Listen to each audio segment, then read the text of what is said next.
लोकसभा में चुनाव सुधार पर बहस नहीं, बल्कि ऐसा लगा जैसे T20 का एक सुपर ओवर चल रहा था। एक तरफ थे केंद्रीय गृह मंत्री अमित शाह और दूसरी तरफ थे नेता प्रतिपक्ष राहुल गांधी। राहुल गांधी ने इस मैच में कल अपनी पारी खेली थी, यानी अपना भाषण दिया था, और अपने भाषण में उन्होंने आरोपों के कई बाउंसर्स फेंके थे। लेकिन आज अमित शाह ने एक एक करके उनके सभी बाउंसर्स को बाउंड्री के पार भेज दिया। हमारे देश का विपक्ष हमेशा यह आरोप लगाता है कि सरकार SIR और वोट चोरी जैसे मुद्दों पर बहस नहीं करना चाहती, इससे बचना चाहती है। लेकिन आज सरकार बहस के लिए बिल्कुल तैयार थी।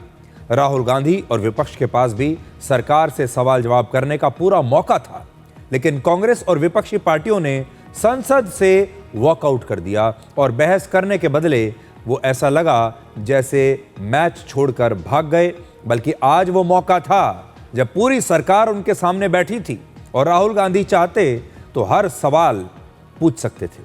आज अमित शाह ने राहुल गांधी के फेवरेट स्लोगन, उनका मनपसंद मुद्दा वोट चोरी की एक नई परिभाषा देश के सामने रखी है।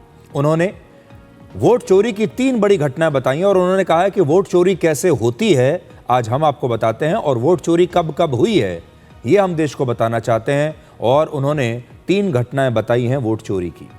पहली घटना, पहला, जब जनता जनादेश न दे और फिर भी पद हथिया लिया जाए, और इसके लिए उन्होंने उदाहरण दिया पंडित जवाहरलाल नेहरू का कि कैसे वो पहली बार प्रधानमंत्री बने, वो खुद वोट चोरी करके ही प्रधानमंत्री बने थे।